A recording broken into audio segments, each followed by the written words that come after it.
Additionally, you just pointed out that this man detransitioned, but earlier in your speech... Guys, I want to hear her. Go ahead. What do I have to say? Just the question, please. No speech. What is the question? What do you have to say to the trans students on this campus who feel actively victimized by your presence here? Life's tough. Get a helmet, man. I'm too pregnant for this. Next question.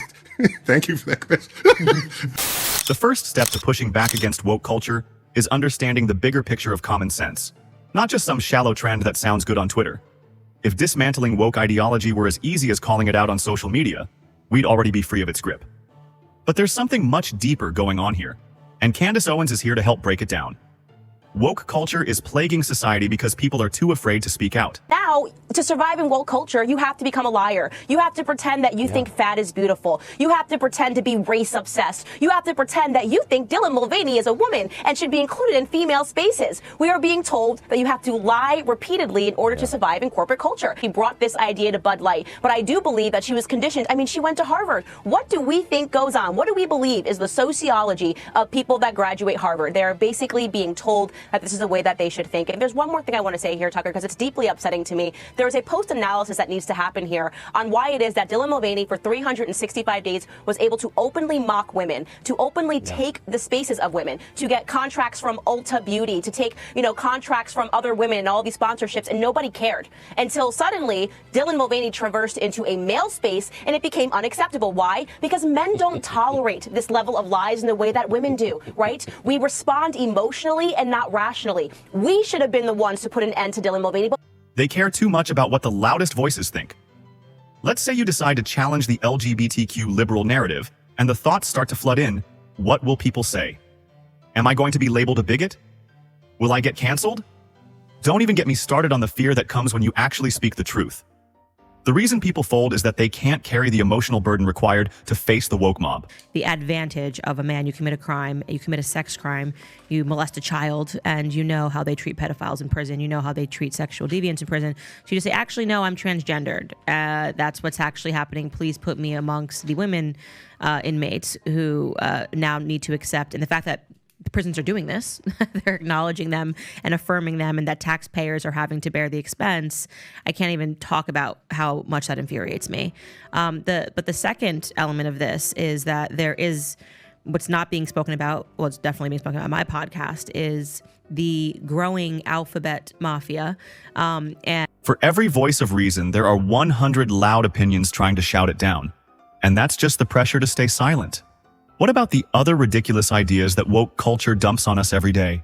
Is it wrong to just live your life without playing along with gender politics? As a non-binary person, what do you have to tell me about my identity? Because I know for a fact I'm not confused. Okay, next question. Great statement. That's a statement. That's a statement. Okay, you know your identity. You're not confused. Congratulations, sweetheart. Thank you very much for your statement.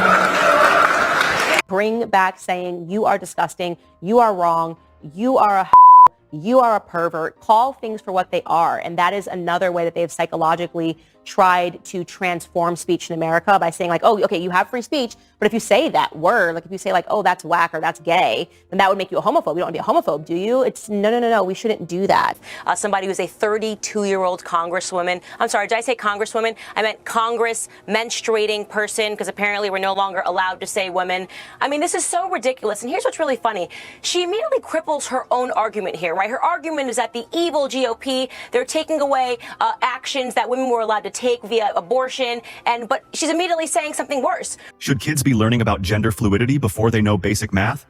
Are we supposed to let emotions dictate science now? Living in this modern environment is exhausting. So how do we start building the backbone to stand against woke ideology?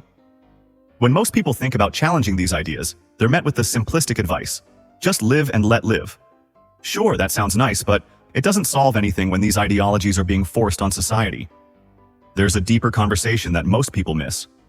We need to dig into the fact that live and let live is not working when woke culture demands that everyone else conform to its ideas.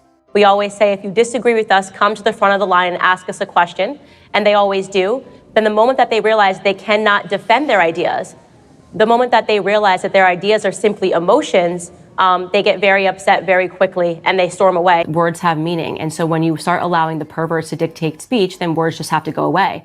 And as I said in that clip, when I was growing up and I was reading English novels, when people say you're walking through the woods to get a it meant a bundle of sticks. And then they said you can no longer say this word that has a real meaning, right? A bundle of sticks, because some pervert took that and threw it as an epithet towards gay people. I think that's actually, that's a wrong way of thinking, because then what you're doing is you're allowing perverts to dictate society. So I don't like the death of the English language because people are getting offended. All feelings, no facts. Woke ideology loves to pretend that it's based on compassion and progress. But Candace Owens makes it clear. There's no solid foundation behind it. It's all feelings, zero facts. LGBTQ liberals and the woke crowd have mastered the art of emotional manipulation. If you dare to question them, you're not just wrong, you're evil. Non-binary, I'm a man, but I want to wear women's underwear and be free. They're telling you that something is wrong, right? They are saying, I am flying my freak flag high, and then we're all supposed to be shocked when they do something that's sexually deviant. And that it's mind-boggling to me. It's why it is an issue that I care passionately about. I am a mother to young children. Why does a drag queen want access to a child? Can anybody answer that big question? Okay, you're a man and you like to dress up as a woman and go to nightclubs, okay? Flying your free flag high. Now you're demanding access to read books to children. This entire mindset is built on shifting sands, where what's true today might be offensive tomorrow. One minute you're supposed to celebrate someone's truth, and the next you're told that truth is subjective anyway. Candace cuts through the fog. You can't build a stable society on feelings. Hi, I was wondering where you got your statement, your statistic about people who transition, detransition, as well as that you are infertile after transitioning, because I myself take hormones. As I said, sexchangeregret.org actually lists all of these statistics with their sources. So obviously I can't give you a hyperlink as I'm standing on the stage, but you can definitely find it on my podcast, and you can find it on sexchangeregret.com. The loudest voices in the woke movement don't just want acceptance, they want obedience. Candace Owens points out the obvious hypocrisy. The same people who scream for tolerance are the first ones to demand that everyone follow their script. Pronouns, gender identity, political views. It's not enough to respect their choices. You have to change the way you think, speak, and act to please them. Woke culture isn't about individual freedom. It's about controlling how everyone else behaves. It's no longer about rights. It's about forcing everyone into a narrative that makes no sense. Candace's message is clear. Freedom means disagreeing without fear. Woke culture has forgotten that. Say no to being woke, and if you want to see comedians tearing down woke clowns, click on the video below. We'll see you next time. Cue the outro song. We are the anti-woke police, here to save the world, you see.